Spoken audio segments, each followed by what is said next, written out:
সম্পন্ন কৰিবৰ কাৰণে এনেকৈ প্ৰতিটো বিধানসভা সমষ্টি য'ত য'ত আমি নিৰ্বাচন সেই সমষ্টিবিলাকত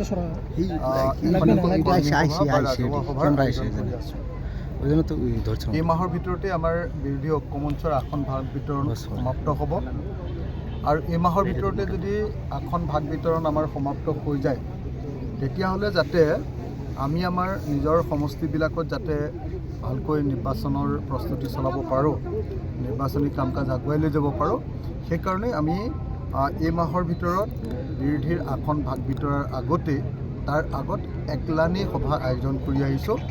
নিজৰ নিজৰ সমষ্টিবিলাকত যিবিলাকত আমি আসন বিচাৰিছোঁ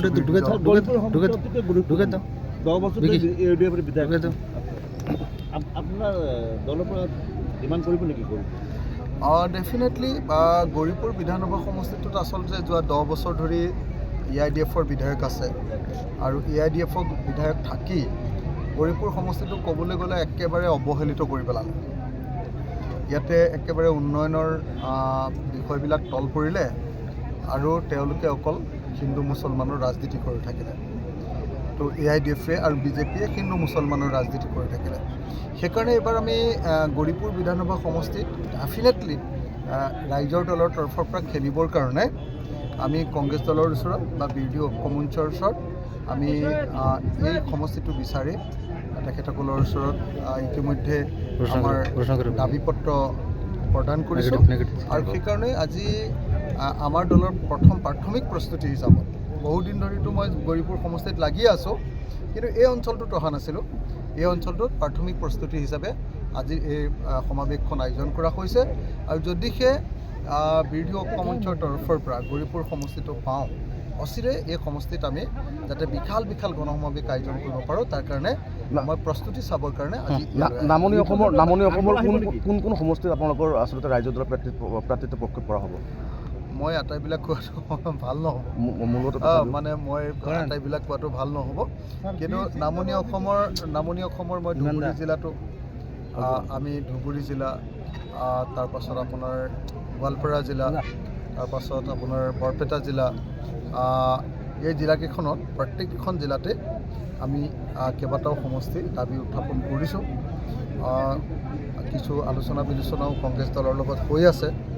আমি আমাৰ কি কৈছে না আমাৰ বিৰোধী ঐক্য মঞ্চত AIDF বা আজমলত প্ৰৱেশ একদম 100% নিষিদ্ধ আৰু যদি কেনেবাকৈ আজমল আহে তেতিয়াহ'লেতো আমি ৰাইজৰ দল নাই। আৰু কংগ্ৰেছ দলেও ইতিমধ্যে স্পষ্ট কৰি দিছে যে যিকোনো পৰিস্থিতিতে হ'লেও মুছলমান সাম্প্ৰদায়িক দল আজমল আৰু হিন্দু সাম্প্ৰদায়িক দল BJP এই দুটাৰ লগত কেতিয়াও আপোচ আমাৰ নহয়, এই দুটাৰ লগত আপোচ আমাৰ নহয়। আমাৰ কনফাৰ্ম কথা যে BJP আৰু AIDFক আমি অসমৰ ৰাজনীতিৰ পৰা বিদায় দিব খোজোঁ।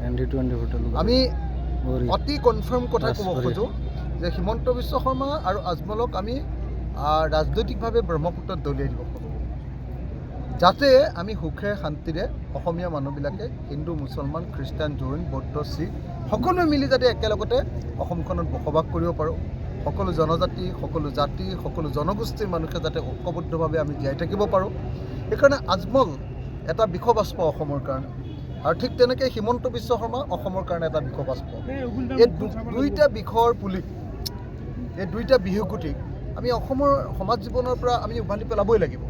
আৰু সেইকাৰণে মই আপোনালোকক অতি কনফাৰ্ম কৰি দিছোঁ যে ভৱিষ্যতে আপোনালোকেও আমাক নোট দিব যে আজমল আমাৰ এলায়েন্সত আহিব নেকি, আহিব নোৱাৰে। আৰু কংগ্ৰেছ দলেও ইতিমধ্যে স্পষ্ট কৰি দিছে যে আজমল বা AIDF আমাৰ হেৰিয়াত আহিব নোৱাৰে। হিন্দু সাম্প্ৰদায়িক দল মৌলবাদী দল BJPক আমি অসমৰ পৰা বিদায় দিব খোজোঁ আৰু মুছলিম সাম্প্ৰদায়িক দল মৌলবাদী দল আমি AIDFকো অসমৰ পৰা বিদায় দিওঁ। শেহতীয়াকৈ এটা বস্তু চৰ্চাত চলিছে যে আপোনাৰ যোৱাকালি যিহেতু ৰেজাউল কৰিম চৰকাৰে প্ৰাক্তন আমচুকী সভাপতি তেখেত যিহেতু কংগ্ৰেছত যোগদান কৰি এটা কথা কৈছে যে শিৱসাগৰক ধুবুৰী বনাম, ধুবুৰীক শিৱসাগৰ বনাম, আৰু তাক লৈ উজনি অসমত আজি শিৱসাগৰত কেইবা জেগাত আপোনাৰ প্ৰতিক্ৰিয়া হৈছে আৰু ইফালে আপোনাৰ ইফালে মুখ্যমন্ত্ৰীয়ে প্ৰতিক্ৰিয়া ব্যক্ত কৰিছে। এই ক্ষেত্ৰত অখিল গগৈৰ কি প্ৰতিক্ৰিয়া থাকিব?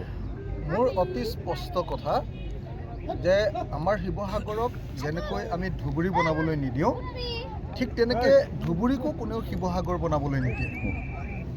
চবেই নিজৰ নিজৰ বৈশিষ্ট্য লৈ নিজে নিজে জীয়াই থাকিব। আমাৰ শিৱসাগৰ হ'ল আহোম ৰাজত্বৰ প্ৰাণকেন্দ্ৰ, আহোমৰ আটাইতকৈ ডাঙৰ ৰাজধানী, য'ত ৰংঘৰ আছে, য'ত তলাতল ঘৰ আছে, য'ত শিৱদৌল আছে। সেই আহোমৰ বীৰত্বপূৰ্ণ ৰাজধানী হ'ল আমাৰ শিৱসাগৰ। সেই শিৱসাগৰক আমি কেতিয়াও ধুবুৰী বনাবলৈ নিদিওঁ, আৰু ধুবুৰীও তাৰ নিজস্ব ইতিহাস আছে। ধুবুৰীত আপোনালোকে নেতাই ধুবুনী ঘাট আছে, আমি সকলোৱে জানো। ধুবুৰীত একদম অসমৰ সবাতোকৈ পুৰণি মছজিদটো আছে। কি মছজিদ বুলি কয় এইটো? আপোনাৰ বানবাৰী মছজিদ আছে। ধুবুৰীত আমাৰ শিখসকলৰ অতি পুৰণি আপোনালোকে সকলোৱে দেখিছে ধৰ্মীয় স্থান আছে। ধুবুৰীত ইয়াতে নিজৰ সত্ৰ আছে, নহয় জানো? তো গতিকে ধুবুৰীও নিজস্ব আপোনাৰ ইতিহাস আৰু ঐতিহ্যৰে সমৃদ্ধ এটা নিজৰ ঠাই, আৰু শিৱসাগৰো নিজস্ব ঐতিহ্যৰে সমৃদ্ধ এটা নিজৰ ঠাই। শিৱসাগৰক আমি শিৱসাগৰ কৰি ৰাখিব খোজোঁ, আৰু ধুবুৰীক আমি সকলোৱে ধুবুৰী কৰি ৰাখিব খোজোঁ, হয়নে নহয় কওক? এইটো হ'ল মানে যিটো ডাইভাৰ্চিটি বুলি কয়, আপোনাৰ ডাইভাৰ্চিটি, আপোনাৰ বৈচিত্ৰ্য বুলি কয়।